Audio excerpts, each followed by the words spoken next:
ان کی audios videos کیسے نکالنی ہے، یہ وہ سارے کام کرتے ہیں جو سیاستدانوں کو کنٹرول کرنے کے لیے، میڈیا کو کنٹرول کرنے کے لیے، عدلیہ کو کنٹرول کرنے کے لیے، بیوروکریسی کو کنٹرول کرنے کے لیے جو کام کرنے پڑے، پاکستان کی انٹیلیجنس ایجنسیوں کی زیادہ توجہ ان چیزوں پر ہے، اور دہشت گردی کے معاملات اور دہشت گرد کیا کر رہے ہیں اس طرف صرف اس دن توجہ دی جاتی ہے جس دن دہشت گردی کا واقعہ ہوتا ہے، ورنہ اگلا واقعہ کبھی نہ ہو۔ یعنی واقعات کو روکا جا سکتا ہے، آپ انٹیلیجنس کے ذریعے سے آپ روک سکتے ہیں کسی واقعے کو ہونے سے پہلے، لیکن بڑے بڑے واقعات جو پاکستان میں لگاتار دہشت گردی کے ہو رہے ہیں وہ اس بات کا ثبوت ہے کہ دہشت گردی کنٹرول کرنے میں پاکستان کا انٹیلیجنس فیلئر ہو رہا ہے، اور انٹیلیجنس ایجنسیوں کی ناکامی کی سب سے بڑی وجہ یہ ہے کہ انہیں ان کے اصل کام سے ہٹا کر سیاستدانوں کے پیچھے لگا دیا گیا ہے، اور یہ ہمیشہ ڈکٹیٹرز کرتے رہے ہیں، اب بھی یہی ہو رہا ہے۔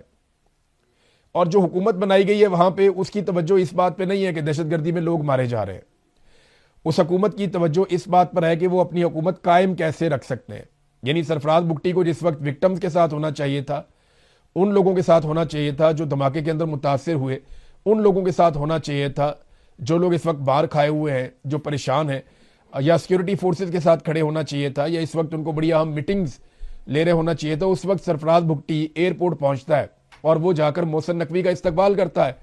وجہ یہ ہے کہ محسن نقوی عاصم منیر کا خاص آدمی ہے، بہت قریبی ہے، تو محسن نقوی کو خوش رکھو گے تو عاصم منیر خوش رہے گا، عاصم منیر صاحب خوش رہیں گے تو جناب آپ وزیر اعلیٰ کے عہدے کے اوپر برقرار رہ سکتے ہیں، ورنہ آپ کی جگہ وہ ایک جنبش قلم سے یا زبانی کلامی دو جملے بول کر وہ آپ کو وزارت اعلیٰ سے ہٹا کر کسی اور وزیر اعلیٰ کو بلوچستان میں لا کر لگا دیں گے۔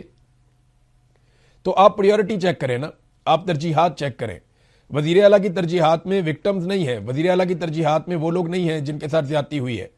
ہر دفعہ بڑے بڑے دعوے کرتے ہیں، کبھی وزیر اعلیٰ رونا شروع کر دیتے ہیں، کبھی رو کے دکھا دیتے ہیں، کبھی آنسو بہا کر دکھا دیتے ہیں، کبھی جذباتی بیانات دے دیتے ہیں، یہ کر دیں گے وہ کر دیں گے، اور پھر اس کے بعد دوسرا واقعہ ہو جاتا ہے۔ پھر دوسرے واقعے کے اوپر وہ دوبارہ سے ریپیٹ کرتے ہیں جو کچھ انہوں نے پہلے کیا ہوتا ہے، اور پھر تیسرا واقعہ ہو جاتا ہے۔ اب محسن نقوی جو ہے وہ پاکستان میں سارا کچھ ہی ہے، وزیر خارجہ بھی ہے، وزیر داخلہ بھی ہے، پی سی بی کا چیئرمین بھی ہے، آرمی چیف کا بڑا قریبی ساتھی بھی ہے، پوری دنیا کے اندر جا کے اسپیشل مشنز بھی کرتا ہے۔ تو کوئی ایسی چیز نہیں ہے جو محسن نقوی کے اختیار سے باہر رکھی ہو موجودہ نظام میں، اور یہ عاصم منیر صاحب کی بدولت ہے۔ جیسے ہی وہ آتے ہیں آرمی چیف بنتے ہیں، وہ سب سے پہلے کوشش کرتے ہیں محسن نقوی کو لگاتے ہیں وزیر اعلیٰ پنجاب نگران، اور پھر 1 سال تک اسے وزیر اعلیٰ پنجاب رکھتے ہیں۔ اس کے بعد پھر وہ محسن نقوی کو ایک کے بعد ایک ہر طرح کا عہدہ دیتے ہیں۔ ابھی یہی محسن نقوی جو ہے وہ ایران پہنچا ہوا تھا، کیونکہ وہاں پہ کوئی امن لے کر آنا ہے اور ایران کی اور امریکہ کی صلح کروانی ہے۔ حالانکہ یہ اس کا کوئی پورٹ فولیو نہیں ہے، آئینی نقطہ نظر سے اس کا یہ کام نہیں ہے، لیکن محسن نقوی کو ایران میں موجود ہونا تھا، وہ وہاں پہنچ جاتے ہیں اور وہاں پہ جا کے ڈونلڈ ٹرمپ کے لیے فیس سیونگ تلاش کرتے ہیں۔ لیکن پاکستان کے اندر لگاتار دہشت گردی ہو رہی ہے، جہاں پہ ان کی رسپانسبلٹی ہے وہاں پہ ان کی کوئی توجہ نہیں ہے۔ کچھ عرصہ پہلے محسن نقوی نے کہا تھا کہ یہ تو ایک ایس ایچ او کی مار ہے، یہ جتنے دہشت گرد ہیں ایک ایس ایچ او کی مار ہے۔ اب مجھے بتائیں وہ ایس ایچ او کدھر ہے؟ کبھی شہروں کے اوپر دہشت گرد آتے ہیں، وہ آ کر پورا قبضہ کر لیتے ہیں، کبھی وہ پوری ٹرین یرغمال بنا لیتے ہیں، کبھی سڑکوں کے اوپر آپ جا نہیں سکتے۔ آج آپ بلوچستان میں آزادی سے سڑکوں کے اوپر گھوم نہیں سکتے، مغرب کے بعد آپ کہیں پہ ٹریول نہیں کر سکتے، یا تو آپ کو سیکیورٹی فورسز والے پکڑ کے غائب کر دیں گے یا آپ کو دہشت گرد پکڑ کے غائب کر دیں گے۔ تو آپ کا کوئی مستقبل بلوچستان میں نہیں ہے۔ ہاں، بلوچستان میں اگر حفاظت ہے کسی چیز کی تو معدنیات کی ہے، اور معدنیات کو نکالنے والے ٹرکوں کی ہے، ان گاڑیوں کی حفاظت ہے جن پہ معدنیات پہنچائی جاتی ہیں، ان کنٹینرز کی حفاظت ہے، یعنی جن کو بڑی حفاظت کے اندر نکالا جاتا ہے کہ جناب اس کے اوپر معدنیات جا رہی ہیں ہمارے غیر ملکی آقاؤں کی، لہذا ان کو یہاں سے بالکل محفوظ طریقے سے نکالنا ہے۔ یہی کام جو ہے وہ خیبر پختونخوا کے قبائلی علاقوں میں بھی ہوتا ہے۔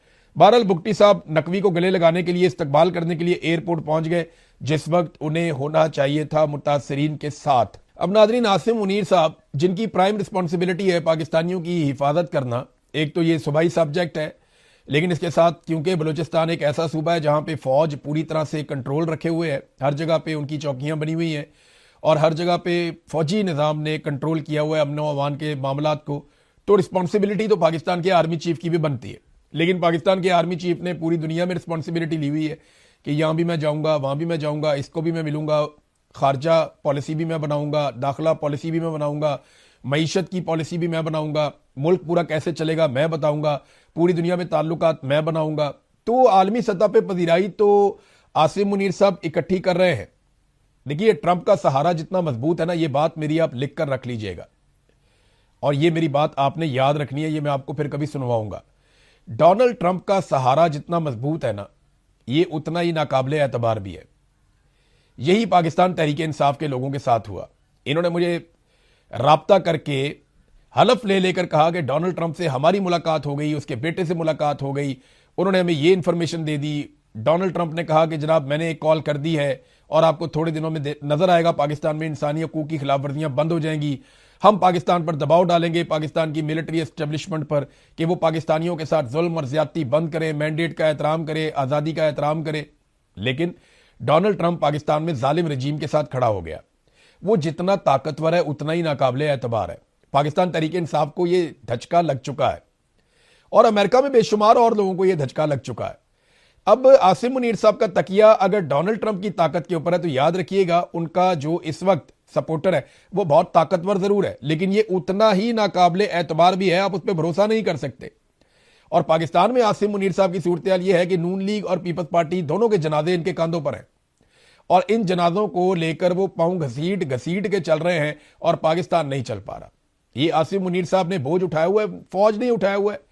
پوری فوج جو ہے وہ اس کے لیے رسپانسیبل ہے. جب ایک آرمی چیف ایک حرکت کرتا ہے تو پھر فوج پوری ذمہ دار ہو جاتی ہے نا اس کے لیے, کیونکہ وہ ایک ادارہ ہے, اور بطور ادارہ وہ اپنے چیف کی ہر حرکت کو سپورٹ کرتے ہیں.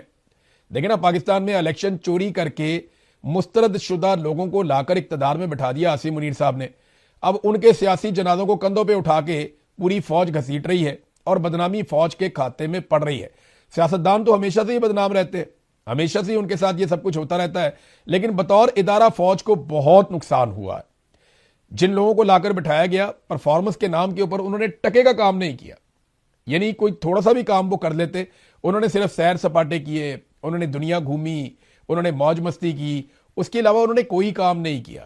پاکستان کے اوپر قرضے بڑھتے چلے گئے. ابھی شہباز شریف جا کے چائنا میں کہہ رہے ہیں, دیکھیں یہ دو خبریں آپ ملا کر پڑھیں گے تو آپ کو کہانی کیسے سمجھ آئے گی.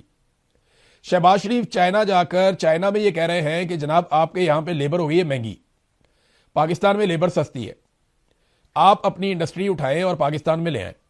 پاکستان میں لا کر آپ انڈسٹری لگائیں, آپ کو سستی لیبر مل جائے گی اور ہمیں روزگار مل جائے گا, تو اس طرح ہم مل کر آگے بڑھ سکتے ہیں.